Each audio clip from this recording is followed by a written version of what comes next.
Entonces vamos a ver la distribución de ganancias. Entonces lo que hemos visto es la competencia, digamos, entre los capitales que se da en el sector industrial, el sector productivo.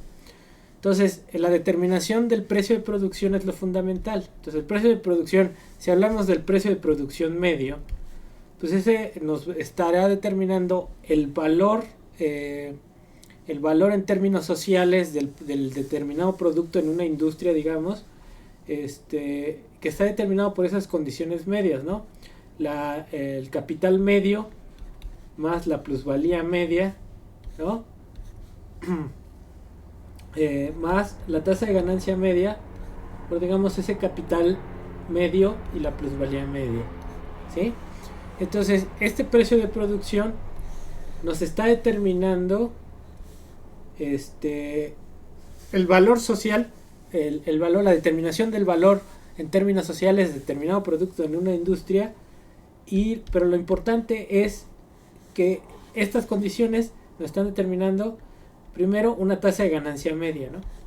Entonces esa tasa de ganancia media medida como la ganancia, el promedio de la ganancia de los distintos capitales, podríamos decir que fundamentalmente garantiza la reproducción de la competencia económica y favorece a los capitales con mayor tecnología, ¿sí? Porque ellos van a extraer, el ejercicio del examen era para verificar, observar cómo los capitalistas con tecnología más alta se apropian de una mayor cuota de ganancia a través de la propia realización de la mercancía y en este esquema competitivo. Entonces, lo que pierden unos lo ganan los otros, pero estamos en la esfera de la producción. Sin embargo, tenemos otras esferas, ¿no? Entonces, nosotros hablamos del ciclo de capital dinerario, ¿no? Dinero, mercancía, medios de producción, fuerza de trabajo, proceso productivo, luego otra vez mercancía con valor incrementado, para al final la realización en un dinero incrementado porque trae el plusvalor y se libera el plusvalor. Ahora, el problema es esta etapa. De aquí para acá no hay problema, porque es un proceso de valorización, proceso productivo. Es el proceso productivo. El problema está aquí, ¿sí? El problema es la realización, ¿sí? Y también aquí el problema también es el inicio o la acumulación, ¿no? Una acumulación incrementada, acumulación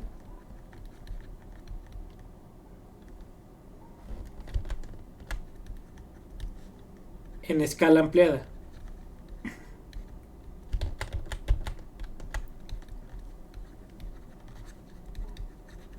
Entonces, de aquí para acá yo decido convertir mi capital o mi dinero, más bien mi dinero, en capital. Entonces, si compro mercancías y fuerza de trabajo, pero eso se va a llevar en el tiempo de manera incremental. Si yo tengo ganancia, ganancia de un proceso productivo, yo estoy incentivado a acumular más, a invertir más, a acrecentar mi capital, ¿no? Entonces eso propiamente es la acumulación. ¿Por qué? Porque si tengo ganancias y acumulo más, gano más. Esa es la lógica. Entonces, en la realización, ahí tengo un problema, ¿no? Yo necesito vender esta mercancía y lo más aproximado a su valor, ¿sí? Entonces, para esto yo necesito aquí del capital comercial. Entonces, yo necesito del capitalista comercial.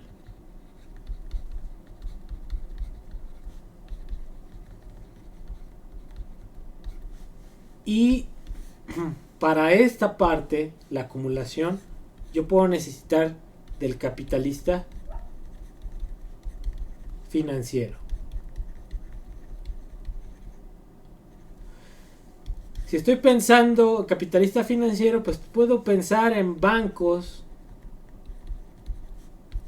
o en la propia bolsa de valores, ¿no?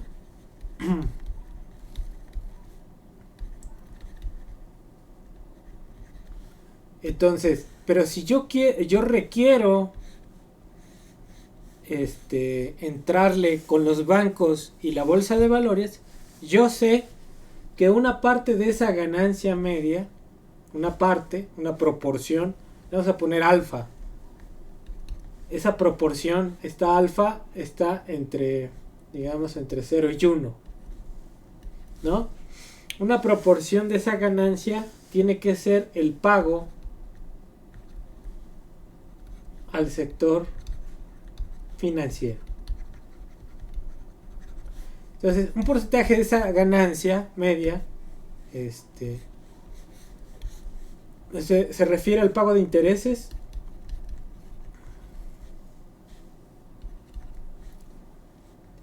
y dividendos. ¿Qué son los dividendos, chamacos?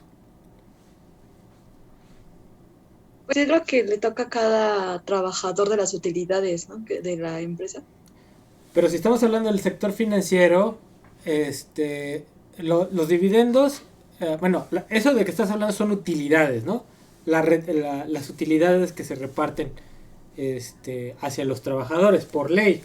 Hay algunas leyes, ahorita podemos regresar a eso. Pero los dividendos, ¿qué son? Esos dividendos son el pago que se les hace a los accionistas. Si tú compras una acción de Bimbo, al final, no sé, cada año, cada 6 meses te pagarán un dividendo que corresponde a repartir las ganancias de la operación de Bimbo, ¿no? De acuerdo a tu acción, ¿sí? Entonces, eso es el dividendo. Entonces, si tú compras una acción, a ti te van a pagar un dividendo, ¿sí? Y la otra forma de ganancia a través de la acción es el crecimiento del precio de la acción.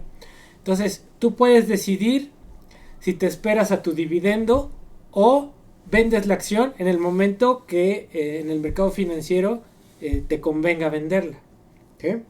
Pero en términos de esos flujos, los industriales pagan el dividendo. Si está subiendo el precio de las acciones, eso no lo pagan los industriales. Eso es de la oferta y la demanda de esas acciones, ¿no? Pero en términos de lo que se paga, de lo que sale de la empresa, son los dividendos. Y por el otro lado, si me voy por el sector bancario o emito un bono de deuda, ¿sí? Si yo emito un bono de deuda, yo me estoy obligando a pagar una tasa de interés por ese bono de deuda, ¿sí? Entonces, ya sea que me endeude con el banco o que emita un bono de deuda, yo tengo que pagar cierto porcentaje, ¿no? De lo que yo gano en esos intereses y dividendos. Entonces, por un lado, yo tengo este gasto que tengo que compartir de mi tasa media para pagar intereses y dividendos, ¿no? Por otro lado, al capitalista comercial. ¿Quiénes son los capitalistas comerciales, chamacos?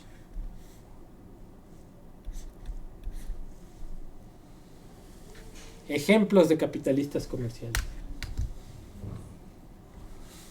Los que no son productores, ¿no? Sí, pero ejemplos. No sé.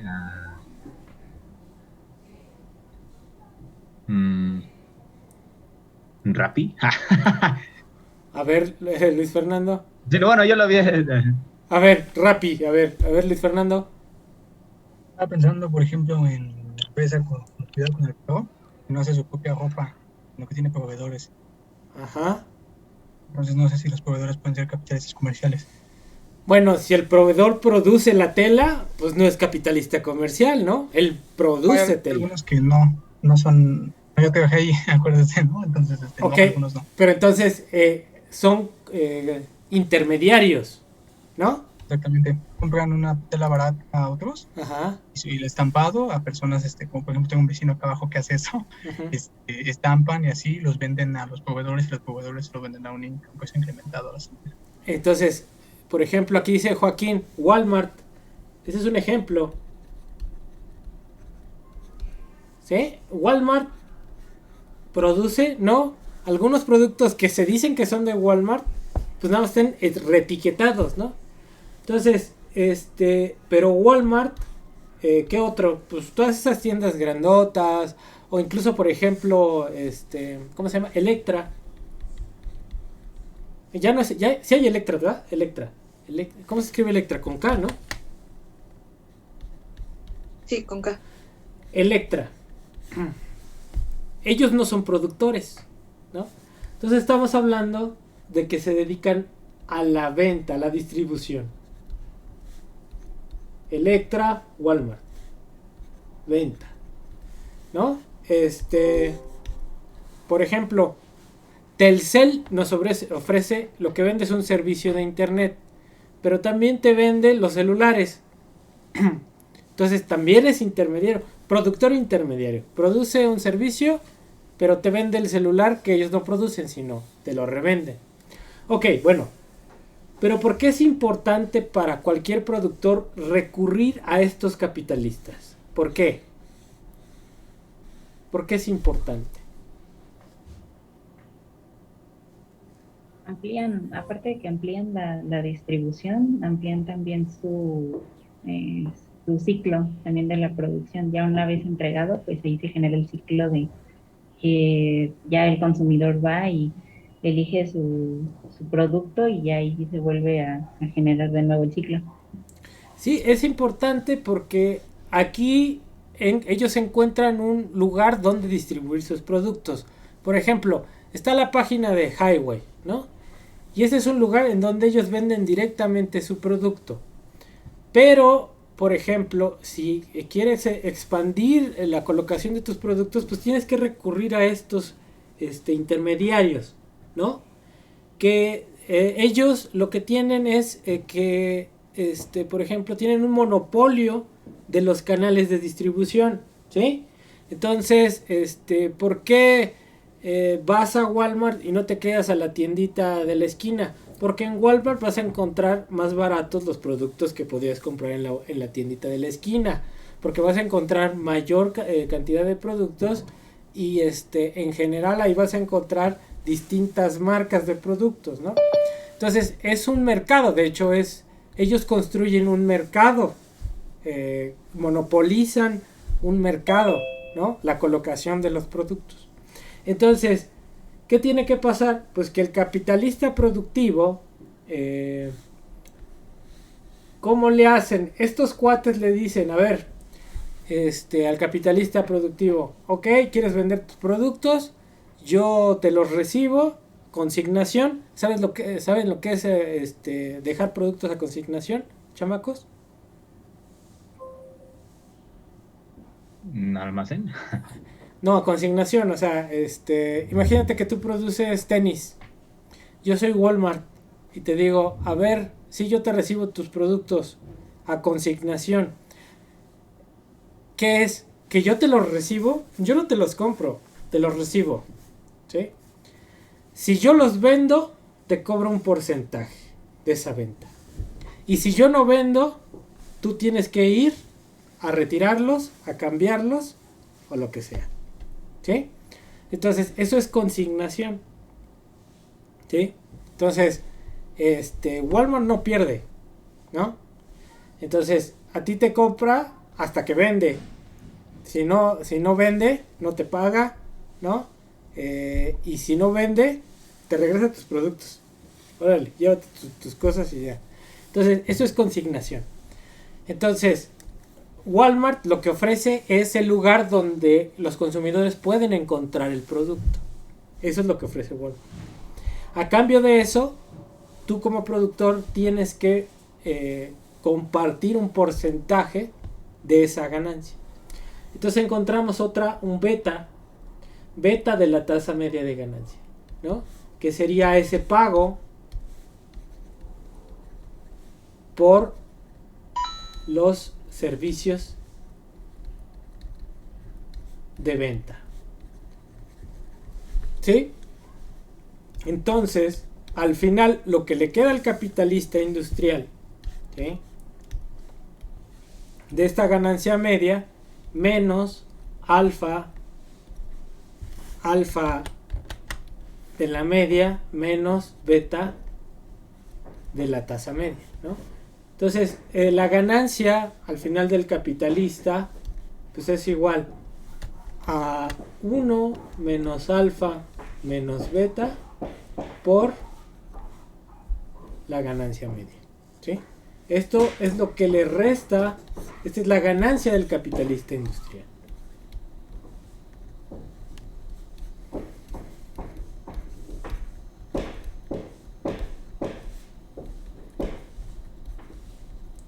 Entonces, lo único que hace el capitalista industrial es repartir una parte de esa ganancia media, ¿sí? Entonces, lo fundamental en el esquema marxista de precio de producción es cómo se determina un valor social de los distintos productos, y segundo, a partir de esa determinación determinación que tiene en cuenta la técnica de la producción, la demanda, el mercado, lo que ustedes gusten, todo lo considera y determina un precio medio para ciertas mercancías y ciertas industrias. Ese precio medio, ¿no?, tiene que alcanzar para pagar al capitalista mercantil y al capitalista financiero, ¿no? Entonces, la ganancia, ese es cómo se distribuye la ganancia que se produce en la producción, ¿no?, a los demás sectores de la economía. Sector financiero, sector mercantil, que al final, ¿dónde están esos sectores? Pues son parte del sector servicios, ¿no?, del sector terciario. Entonces ahí se observa bien cómo del sector productivo, que puede ser el sector primario y el sector secundario, todas las ganancias que se obtienen ahí se transfieren al sector terciario, ¿sí? Y este es el esquema, el esquemita que puede explicar esa parte de cómo se transfiere el valor de una esfera productiva a la financiera y a la comercial. ¿Cómo ven? ¿Está chorizo? ¿O más o menos? Sí, no, sí, todo bien. Ok, entonces, déjame ver aquí encuentro a Hilferdin.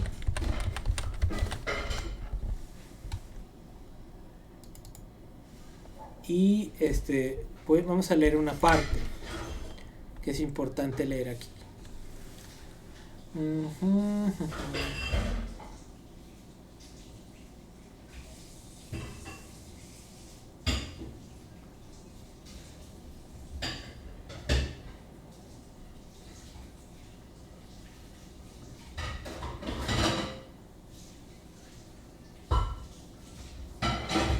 A ver, es la página 180.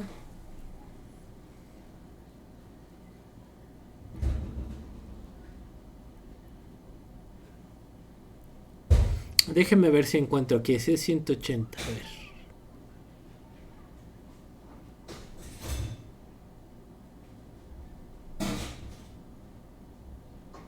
A ver, 256. Déjenme ver. Esta parte que quiero leer. Ahora, Rudolf Hilferdin escribió en 1900. Pero está caracterizando un periodo del capitalismo mundial que se centra en la centralización del capital, ¿sí? A ver, entonces aquí. A ver, ¿quién quiere leer? Bueno, déjenme dejar de compartir y les comparto la lectura de Hilferdin. ¿Qué libro es, profe? el del capital financiero de Rudolf Hilferding, 1910. Ahí está, creo que lo puse ahí en la... Si no, lo pongo. Ok.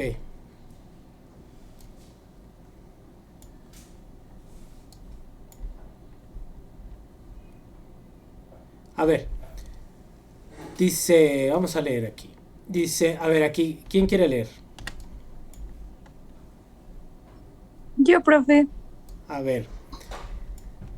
Donde dice aquí, el capital del comerciante no sirve más que... Déjame hacerlo más para acá. Ahí está.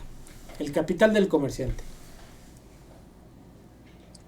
El capital del comerciante no sirve más que para la circulación de mercancías, pero ya sabemos que esta puede consumarse en su mayor parte sin el auxilio de dinero efectivo. Es crédito mutuo que los capitalistas productores se conceden unos a otros y que se compensan mutuamente. El verdadero capital comercial es mucho menor y solo de ahí recibe beneficios del comerciante. A ver, espérate ahí. Entonces ahí fíjate, nada más tantito para puntualizar unas cosas. Dice, es crédito mutuo. Entonces lo que yo les estoy diciendo que es a consignación, yo te entrego mi mercancía y el capital comercial no tiene que desembolsar ningún capital, ¿no? ¿Por qué? Porque no me está comprando las mercancías. Si las vende me paga, si no las vende no, ¿sí? Entonces es como si yo le estuviera dando a crédito mis cosas, ¿no? Por eso dice, el verdadero capital comercial es mucho menor y solo de ahí recibe beneficios el comerciante, ¿no? Síguela ahí, dice, el beneficio del industrial.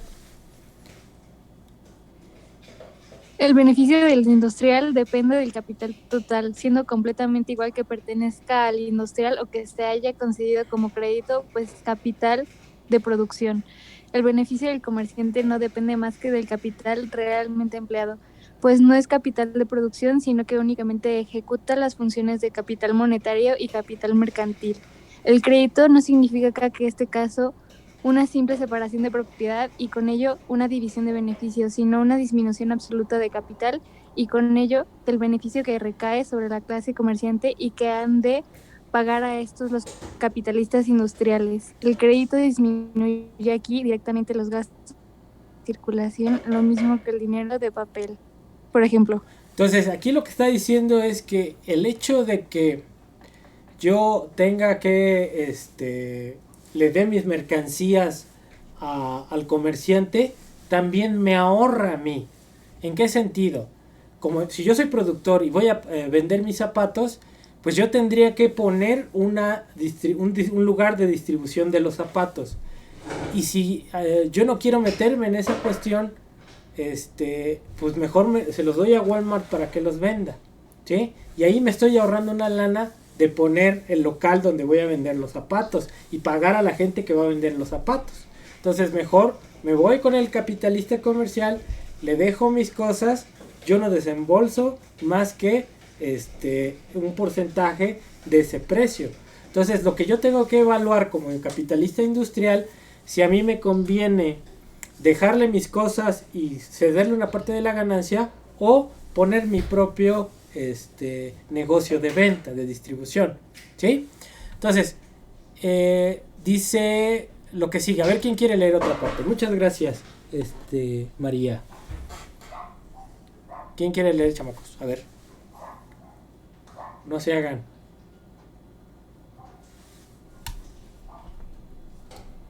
A ver, Luis Fernando, vas.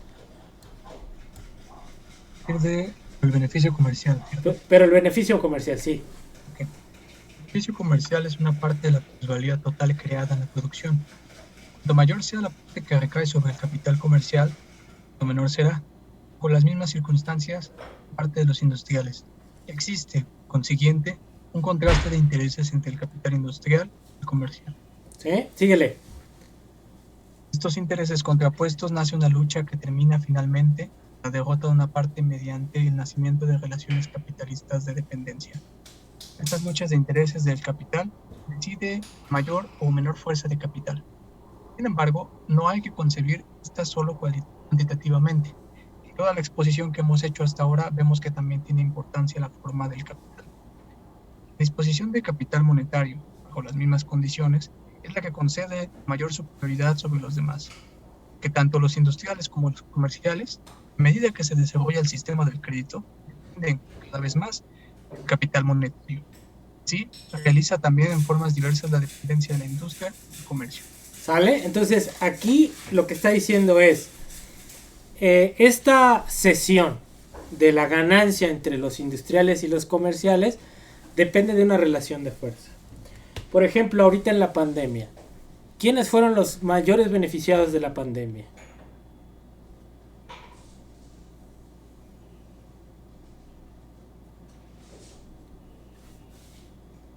El capital comerciante, ¿no? El capital comercial. ¿Quiénes? Ejemplos. Las farmacias. Las farmacias por una cuestión de digamos de la vacuna, pero esos serían más bien los laboratorios, ¿no? Más que las farmacias. Bueno, obviamente las farmacias porque hubo mucha demanda también de cosas. Las paqueterías, dice Jairo. Pues yo no diría que las paqueterías, sino por ejemplo Amazon.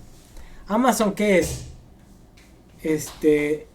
Es un lugar, ¿no?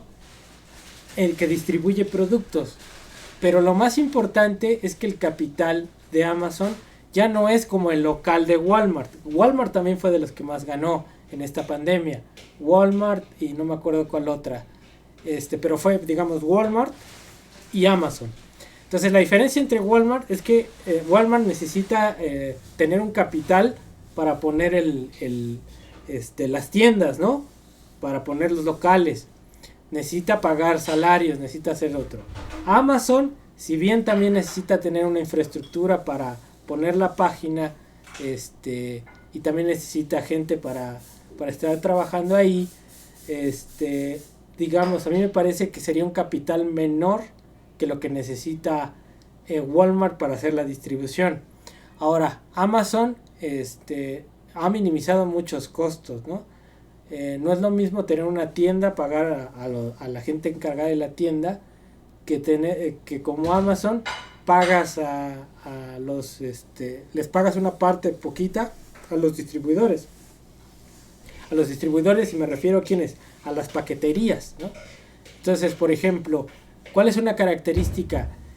Por ejemplo, DHL es un servicio de paquetería que te cobra más o menos bien, pero te asegura que van a llegar a tu casa. A mí me ha pasado que luego las entregas de Amazon no las hace una paquetería, sino subcontratan a gente que tiene un coche y que le pagan una lana por entregar las cosas, pero no es un servicio de paquetería per se. El servicio de Amazon se subemplea a gente que quiere ganarse una lana para entregar una cosa. Entonces es más barato todavía. Pero a lo que yo me refiero es lo siguiente, o sea, Amazon en general como servicio de distribución, como un capitalista de la esfera de la circulación, fueron de los más beneficiarios en la pandemia, así como Walmart. Entonces, en estas circunstancias de crisis, cuando lo que les importa a las empresas es tratar de vender lo más que se pueda, entonces están dispuestas a dar una mayor parte de su ganancia, a reducir su ganancia con tal de vender. A ver, Pablo, vas. Nada más que en México sí pagan a otras distribuidoras, a las paqueterías, pero por ejemplo en Estados Unidos todavía se ahorran más porque ellos mismos tienen ya sus camionetas y entregan directamente. Y también con Amazon Go pues tienen como unos lockers donde ya nada más llegan ahí los productos y pues la gente recoge y ya no necesitan mucho personal. Sí, entonces ellos ya construyeron una logística de cómo hacerlo y los costos son muy bajos, o sea, porque se han ahorrado costos. Dice aquí su compañero Pablo que por ejemplo allá ellos tienen su paquetería, pero aquí incluso ni siquiera tienen que pagar en la paquetería, subcontratan a gente que tiene su coche, le pagan una lana y ahí se ahorran mucho dinero porque no tienen que pagar un sueldo, sino que les pagan por porcentaje de entrega, ¿no? Entonces, sí, ahí va, o sea, es como ellos, digamos, controlan esos mecanismos de entrega, controlan toda la realización de las mercancías y tú sabes como industrial si colocas o no tu producto en Amazon, o como vendedor si lo colocas o no ahí. Entonces, si lo colocas, sabes que como es una plataforma gigantesca a nivel mundial, pues tienes un mercado ahí grandísimo potencial, y que la probabilidad de venta es más alta que si te pones una tienda en una esquina, ¿no? Entonces, eso es importante. Entonces, el poder que tienen estos comerciantes, pues eso ha implicado también que el capitalista industrial tenga que compartir una parte mayor de su ganancia con estos capitalistas comerciales. Entonces hay ciclos en donde estos capitalistas comerciales tienen mucho más poder que los capitalistas productivos, ¿no? Y al final aquí en este párrafo termina diciendo, bueno, entonces es una relación de poder, ¿no? ¿Quieres que yo te venda? Págame más, o véndeme a este precio, tal cosa, ¿no? Entonces ahí ellos están exprimiendo lo que más que se pueda al capital industrial, ¿no? Y luego al final, bueno, dice aquí que al final, tanto para el capitalista comercial como para el capitalista industrial, el capital dinerario, el capital de crédito, el capital crediticio, se vuelve fundamental para competir, ¿no? Entonces, si yo tengo acceso a los sistemas financieros, yo puedo competir en mejores circunstancias para fregarme a mis competidores, ¿no? Entonces, eso vale tanto para el capital industrial como para el capital comercial. Entonces, ¿cómo es que el capital industrial, capitalista comercial accede a ese financiamiento? Pues eso depende del monto de ganancias que tengan. Si tienen más ganancia, acceden a más crédito. Esa es una regla general, ¿sí? Por eso las empresas chiquitas pues ni tienen crédito. ¿Por qué? Porque el monto de ganancias es muy bajito y obviamente van a llegar al banco y nadie les va a dar crédito. Nadie, ¿no? Porque son agentes muy riesgosos para los bancos. Entonces, y aquellos capitalistas que tienen mucha ganancia tienen acceso al crédito y en potencia pueden expandir su capacidad de producción mucho más rápido. Entonces, ahí hay una relación de complementariedad entre el sector financiero, el capital financiero, el capital comercial y el capital productivo, ¿sí? Entonces, fíjense, vamos a leer. ¿Quién más quiere leer?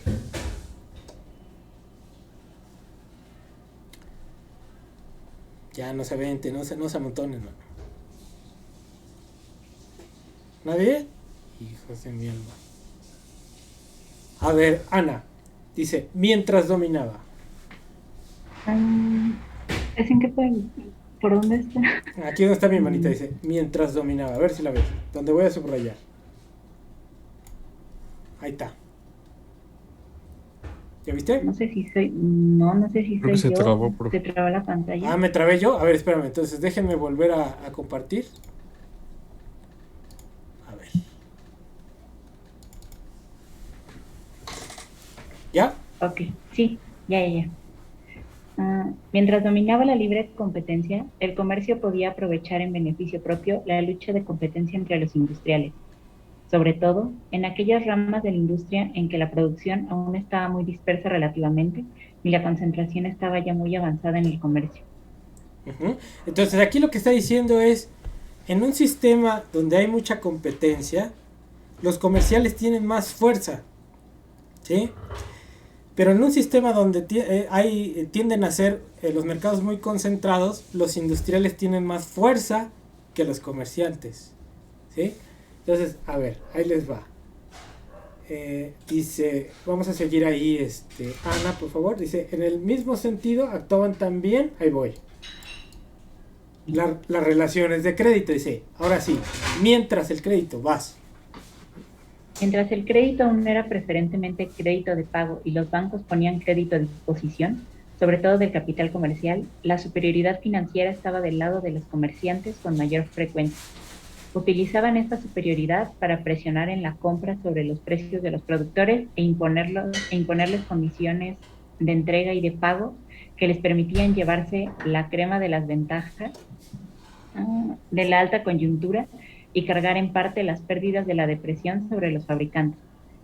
Es la época en que se alzan siempre las quejas de los industriales sobre la dictadura de los comerciantes.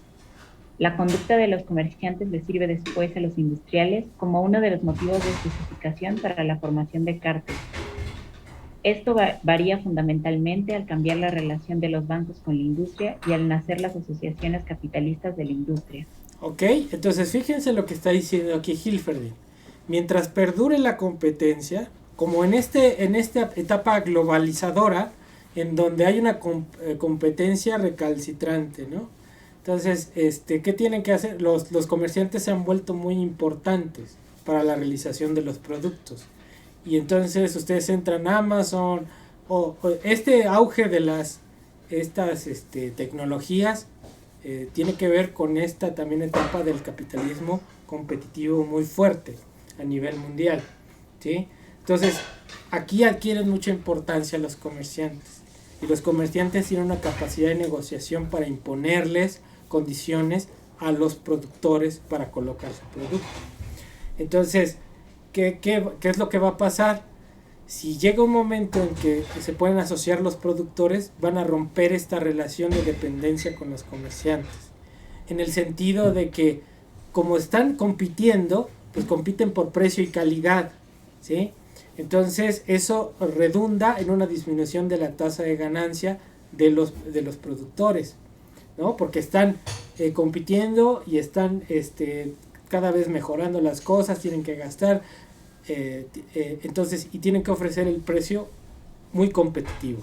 Si se llegan a poner de acuerdo, pues pueden elevar el precio o pueden acordar no competir tan fuerte y establecer cuotas. Y en ese sentido pueden tener un margen más alto para ellos mismos colocar su producto y no depender tanto de los comerciantes, ¿sí? Entonces, fíjense aquí. ¿Quién quiere leer?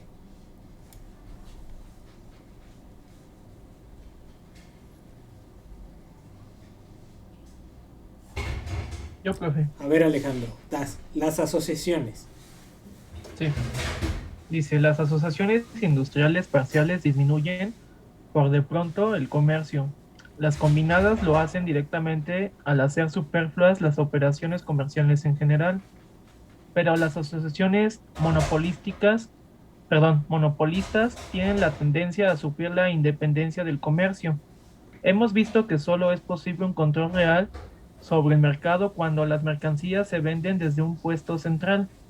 Más para poder regular la producción en su rama industrial, esta oficina central tiene que poder juzgar la magnitud correspondiente de la venta.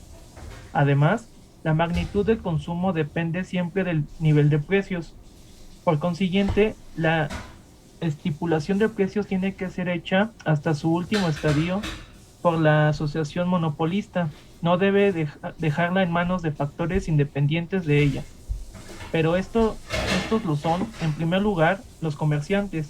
La explotación de la situación del mercado, ventaja principal del cártel, recaería sobre una gran parte de los comerciantes si se les dejara las operaciones comerciales específicas, a las que pertenecen también la estipulación de precios. Hasta ahí. Entonces, lo que está diciendo es eso, o sea, cuando los industriales se ponen de acuerdo, pueden llegar a dejar de depender tanto del comercio, ¿sí? Porque ellos planifican un poco la producción. A ver, la cosa es la siguiente. Vamos a ver el mercado de celulares. El mercado de celulares, a ver, Omar, adelante. En este caso no, probablemente hay una relación con lo que plantea la teoría de juegos, ¿no? Creo que hay un... ¿De quién, perdón? ¿De quién, perdón? La teoría de juegos, ¿no? Creo que hay un modelo que plantea ello, ¿no? La colusión, y a partir de que se reparten el mercado, los dos agentes, se incrementa la tasa de ganancia, ¿no? Más o menos creo que va de la mano. Bueno, concuerda, ¿no? Sí, o sea, es colusión. Pero, por ejemplo, lo que plantea la teoría de juegos sigue rigiéndose bajo supuestos totalmente neoclásicos. ¿A qué voy? Por ejemplo, ellos te hablan, por ejemplo, del duopolio, ¿no? Duopolio de Cournot.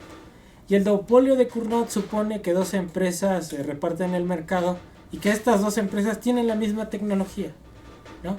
Entonces, no es el caso en la vida real. En la vida real puede haber una colusión de empresas de distintos tamaños y con distintas tecnologías, ¿no? Entonces la idea central es eso, que se pongan de acuerdo.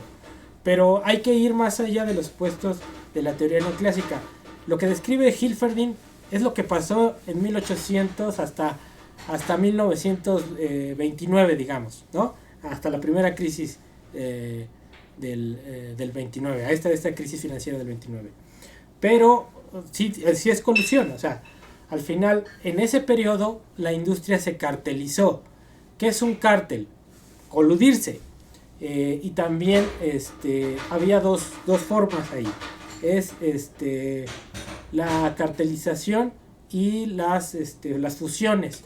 Entonces, o las empresas se unían, se ponían de acuerdo como cártel, o de plano se fusionaban, ¿sí? Para tener un mayor control del mercado, ¿sí? Entonces, la idea es la siguiente. Vamos a poner el ejemplo. El mercado de celulares. ¿Cuántas marcas de celulares dominantes existen actualmente en el mercado? A ver, ustedes dirán.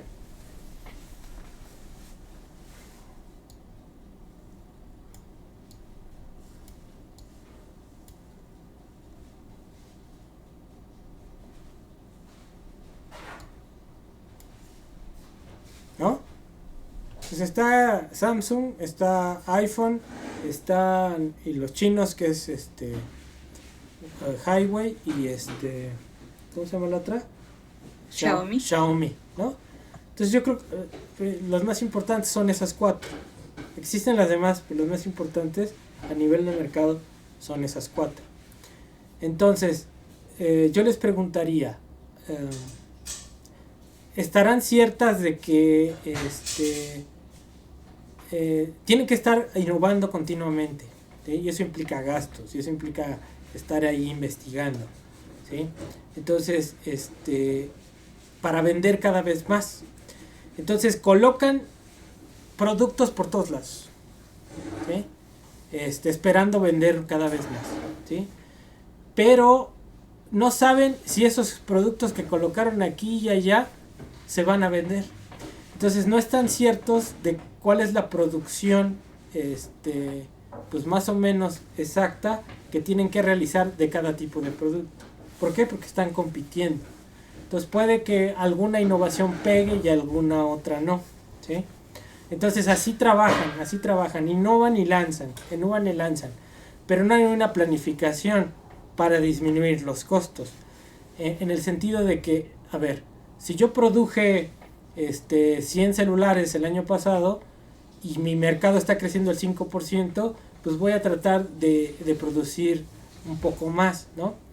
Pero al no tener certidumbre de cuánto voy a vender, puede que este año mi mercado no crezca tanto, y entonces me quedo con stock que no vendí, y eso es costo.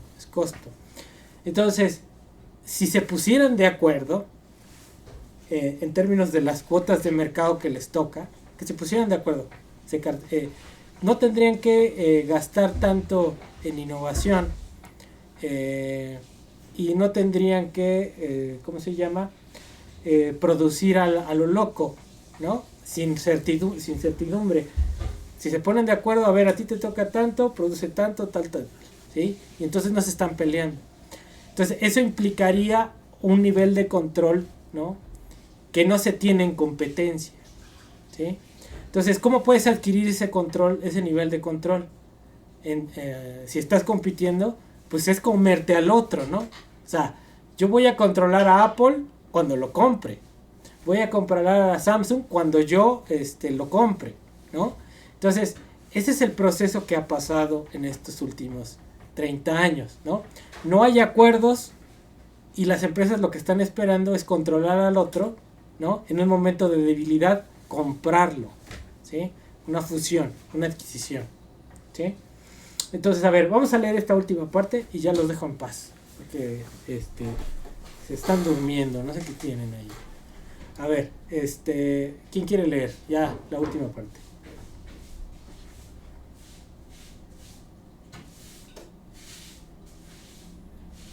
¿Nadie? Yo, profe, si quiere.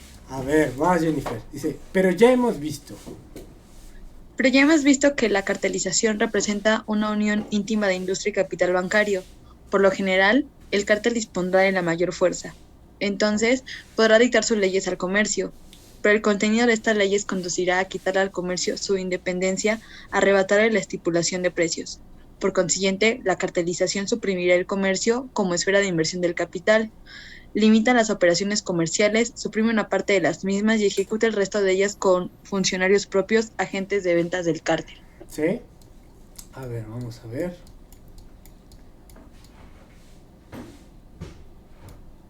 A ver, aquí dice, una parte. Una parte de los antiguos comerciantes puede muy bien verse obligada a convertirse en tales agentes de ventas. Entonces, el cártel les prescribe exactamente los precios de compra y venta cuya diferencia constituye la comisión de estos comerciantes. Pero la cuantía de esta comisión ya no está determinada por el nivel de la cuota media de beneficios, sino que es un sueldo fijado por el cártel. Y cuando las relaciones de fuerzas capitalistas son distintas, también se podrá constituir de otra forma la relación entre el comercio y el cártel. Es posible que las condiciones para la concentración fueran más favorables en el comercio que en la industria. Entonces, se enfrenta a unos pocos comerciantes una cantidad de empresas relativamente débiles en capital que dependen de ellos para la venta de sus productos. Los comerciantes pueden así aprovechar su fuerza de capital para emplear una parte del suyo como capital industrial mediante la participación financiera de estas empresas. La dependencia de la industria puede aprovecharla para obligar a las empresas a vender más barato. Vas. Elevan así su beneficio comercial a costa del industrial. Recientemente, tales relaciones de dependencia se desarrollan bastante deprisa en ciertas industrias de medios de consumo que venden a un gran almacén capitalista. ¿Sí? Son relaciones de dependencia que reflejan a escala capitalista más elevada el proceso que ha llevado al nacimiento de la industria casera capitalista, en el cual el comerciante ha desplazado al artesano. ¿Continúo? Sí, ya para terminar ese párrafo. Pero también pueden darse relaciones parecidas en industrias propicias al cártel. Aquí, el capital comercial, que quizá esté interesado en toda una serie de empresas semejantes, puede desempeñar un papel análogo al capital bancario.